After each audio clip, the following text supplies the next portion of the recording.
लोगों को पुलिस ने उठाया, हिरासत में लिया है जो इसमें शामिल रहे हैं।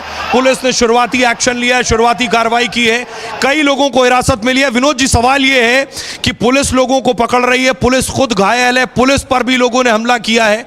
विरोध का यह तरीका कौन सा है? अगर आपको किसी बात पर एतराज है, आपको विरोध करना है, प्रदर्शन करिए, शांतिपूर्ण प्रदर्शन करिए।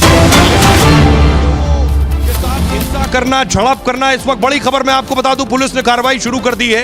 इस हिंसा के बाद से पुलिस ने कई लोगों को हिरासत में लिया है, जिनसे पूछताछ जारी है। पुलिस की कोशिश है उन सारे लोगों को चिन्हित करना, उन सारे लोगों को पकड़ना जो इस हिंसा में शामिल रहे हैं, जिन्होंने गाड़ियों में आग लगाई है, जिन्होंने पुलिस पर हमला किया है, पथराव किया है। उन सब की निशानदेही हो रही है, उन्हें सबको तलाशा और ढूंढा जा रहा है। हमारे साथ विनोद बंसल जी, सवाल यह है कि ये विरोध का तरीका कौन सा है कि सड़क पर आकर आप आग लगा दें, पत्थर चलाने लगे, पुलिस को मारने लगे? ये आखिर किस तरह का विरोध है?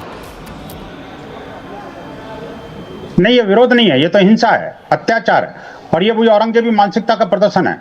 बेसिकली ये हमारा जो प्रदर्शन था वो तो दोपहर में समाप्त हो गया था। दोपहर में प्रदर्शन समाप्त होने के बाद में सब लोग अपने अपने घर चले गए थे। और जो आप कह रहे हैं दो में झगड़ा, मुझे तो लगता नहीं कि दूसरा कोई गुट था कि नहीं था इसमें, क्योंकि ये जो जानकारी मिली है वो ये प्राइमरी जानकारी मेरे को मिल रही है कि शाम के टाइम मस्जिद में जो शाम की होती है अजान के बाद में लोग सारे इकट्ठे जो है ना, मुझे लगता है कि या तो रोजा खोलने के बाद में सारे इकट्ठे निकले हैं और मस्जिदों को भी पहले से तैयार कर रखा था। सारी उन्होंने आगजनी करना शुरू कर दिया, हिंसा, पत्थरबाजी और ये जो पेट्रोलियम टाइप की चीजें जो फेंकना शुरू कर दिया, जिसकी वजह से सारे के सारे क्षेत्र में जो है ना वो हिंसा का, आतंक का माहौल बन गया।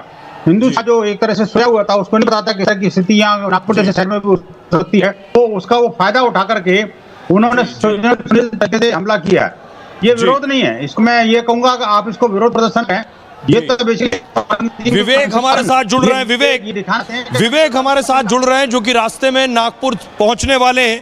विवेक, जरा बताइए क्या जानकारी आपको मिल रही है हिंसा के पीछे? बिल्कुल, जो सबसे बड़ी खबर आपने बताई, सबसे बड़ा सवाल यह है कि जब सर्च ऑपरेशन पुलिस चलाती है तब उन पर पत्थरबाजी होती है, यानी कि जो पहले से तैयारियां थी उसमें जो बचे हुए पत्थर थे उनका भी इस्तेमाल किया गया।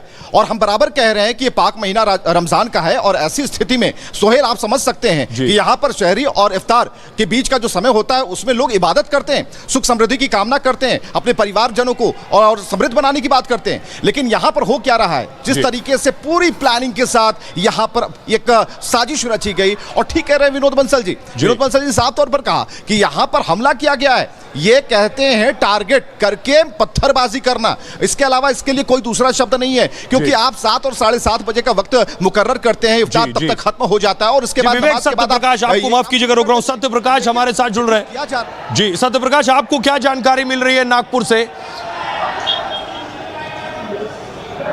देखिए सोहेल, सिचुएशन बहुत खराब है। अभी फिलहाल कई गाड़ियों में, कई घरों में आग लगाया गया है। यहाँ तक कि जो फायर ब्रिगेड कर्मचारी गए थे उनके ऊपर भी पत्थरबाजी हुई, साथ ही कई पुलिस वाले घायल है। जो बताया जा रहा है कि 7:30 बजे ये घटना शुरू हुई है, दोनों तरफ से पत्थरबाजी हुई। इसके बाद कई घंटों तक इसमें पत्थरबाजी होती रही और अभी भी थोड़ी देर पहले ही पुलिस वहां सर्च ऑपरेशन कर रही, तो उस समय भी पुलिस के ऊपर पत्थरबाजी हुआ। पुलिस का कहना है कि हम लगातार लोगों को शांत कराने की कोशिश कर रहे हैं, लेकिन जिस तरह से आगजनी हुआ, कई गाड़ियों को आग लगाया गया, घरों में घुसकर पत्थरबाजी हुआ, तोड़फोड़ हुआ। हाँ, एक नहीं, लगभग सैकड़ों की तादाद में इकट्ठा होकर इस तरह से पत्थरबाजी हुआ। तो लगातार अभी भी पत्थरबाजी हो रही है, रुक रुक कर। लगातार पुलिस कोशिश कर रही कि जो ये मामला है पूरा शांत कराया जाए, लेकिन कहीं तक अभी तक मामला शांत नहीं हुआ। लगातार पुलिस प्रशासन कोशिश कर रही कि किसी तरह से सत्यप्रकाश, आपको रोक रहा हूं, दर्शकों को जरा अलग अलग तस्वीरें दिखा रहे हैं। दर्शकों को हम अलग अलग तस्वीरें दिखा रहे हैं। सबसे पहले